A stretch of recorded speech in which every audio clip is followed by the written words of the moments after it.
ভাসমান LNG terminal ক্ষতিগ্রস্ত হয়ে সরবরাহ কমে যাওয়ার পর থেকেই দেশজুড়ে দেখা দিয়েছে গ্যাসের তীব্র সংকট। পরিবহন, বাসাবাড়ি থেকে শিল্পখাত সবখানেই পড়েছে এর প্রভাব। রোববারও সকাল থেকে রাজধানীর বিভিন্ন সিএনজি ফিলিং স্টেশনে দেখা গেছে সিএনজির অপেক্ষায় যানবাহনের লম্বা লাইন। পর্যাপ্ত চাপ নেই মূল লাইনে, ঘন্টার পর ঘন্টা অপেক্ষা করেও পাওয়া যাচ্ছে না চাহিদা মতো গ্যাস। 1.5 ঘন্টা ধরে অপেক্ষা করতেছি, এখনো পাম্পে কোনো গ্যাস পাইতেছি না। এই রোদের মধ্যে কষ্ট করে বসে আছি। সিএনজির যন্ত্রণায় রাস্তাঘাটে থাকতে থাকতে খুব ঝামেলার মধ্যে পড়ে গেছি।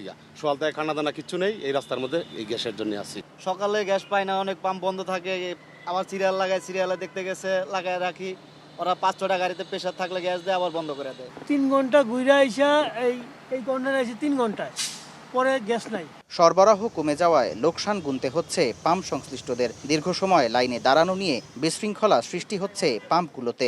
AKS অর্জন করলো গিনেস ওয়ার্ল্ড রেকর্ডস। AKS আমাদেরকে তিতাস কর্তৃপক্ষ থেকে বলা হয়েছে এলএনজি প্রবলেমের কারণে এরকম সমস্যা হচ্ছে আর কি। রাস্তা ব্লক হয়ে সিরিয়ালে চলে আসতেছে। আমার নজেল 6টা, তার ভেতরে আমি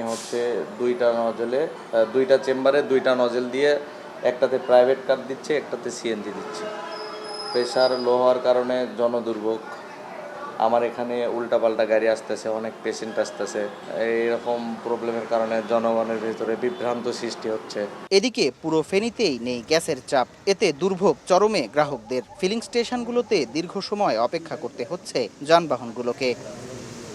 সামদানি প্রত্যয়, সময় সংবাদ, ঢাকা।